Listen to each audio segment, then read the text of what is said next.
Hello everybody, welcome to the Wonky Angle, where I talk about electronic music, both new and old, and today I'm talking about Jean-Michel Jarre's Sessions 2000.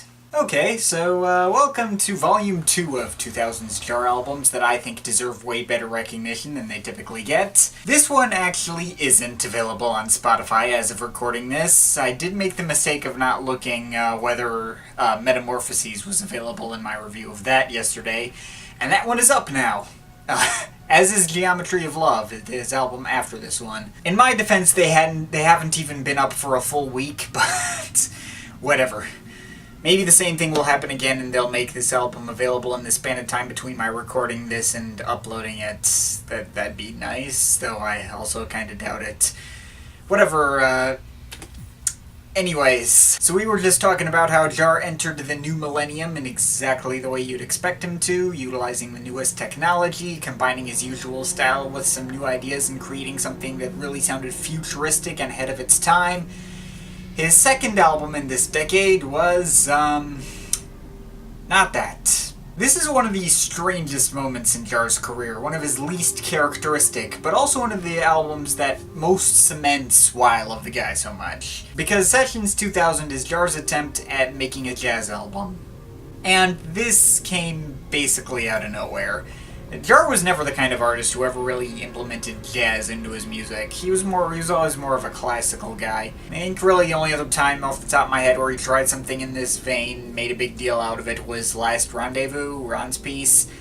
I guess Tokyo Kid from Revolutions, which is still kind of a deep cut, though. But an entire album of low-key lounge jazz was a bit of an unexpected move, to say the least. Now, this is the kind of album that won't be for everyone, but personally, this is also one of my personal favorite of his albums. Mainly because I tend to be a sucker for jazz elements implemented into electronic music like this. If that's not your cup of tea, especially if you don't like these smoother varieties of jazz, you're probably just gonna think this is boring, but I love it though. This is another album that technically doesn't have proper track titles. Each of the 6 tracks is named after a date. I don't know what the dates are supposed to mean. Maybe the date he completed each of these tracks, but I don't actually know. Though I will say if there's any Jarre album that would have made sense being 6 parts of the same piece but didn't actually go that route, it would be this one. They don't flow into each other like other albums of his, but they do all seem to set up a similar general vibe. Everything very laid back, chilled out, involving lots of electro-infused smooth jazz instrumentation. Like, going down track by track. The first track, January 24th, for instance, mostly meanders around a set of upright bass and piano solos, just kind of drifting along, while the sounds of, I suppose, snow melting or something like that lies in the background.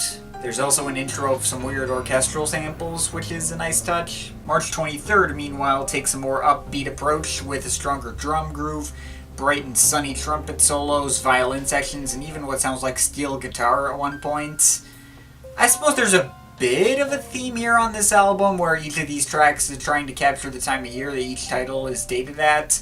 Like January 24th is a more wintry piece, while March 23rd is a warmer piece designed to capture the springtime, and so on. I think it's a pretty cool idea, even though I'm not sure what some of these pieces have to do with the dates. Anyways, May 1st is another beatless piece, mainly piano-driven. All sounds like you're waiting for something that never arrives, though, like, in a good way. Also provides a cinematic but subtle vibe that I quite enjoyed. June 21st, meanwhile, is probably my least favorite in the bunch, but mainly because of this organ tone it utilizes, which is the kind of thing you would expect to hear in a video game soundtrack or something. Which, you know, isn't that huge an issue, but I should mention that none of the instrumentation in this album is actually real.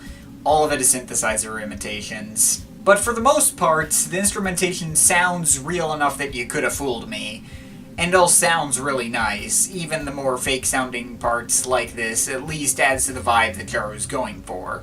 Like, the sounds on this track still sound cool, it's just more obvious here that they're fake. But anyways, we got September 14th, which has kind of a more subtle acoustic-sounding drum pattern, lots of vibraphone melodies, which meander around for 9 minutes, with some occasional little pianos coming in every now and then, and a pad of Jarre's typically spacey bleeping and blooping effects subtly placed in the background. Another favorite of mine, given how I am especially a sucker for vibraphones. And finally, December 17th brings the album around full circle, creating another beatless, wintry, ambient piece with some occasional little upright bass riffs. And, yeah, that's about it. I guess this isn't the kind of album that provided me with, much of any discussion material. It does have the feeling of a side project that Jarre wasn't pushing quite as much as something like Metamorphoses, which was clearly more of a bigger event than something like this was. But in spite of it being such a low-stakes project, once again, this is the mode of Jarre that I enjoy the most. The experimental Jarre that isn't afraid to try new things and implement weird and interesting ideas into his usual sound that you wouldn't typically expect. And even if this album doesn't really have much of anything that sounds like his usual sound, I don't think you would be able to guess it was Jarre if you didn't know already. But I still have to appreciate this album for how it pushes Jarre out of his comfort zone. And like I said, it also helps that I've always enjoyed this particular blend of vaguely futuristic sounding lounge jazz.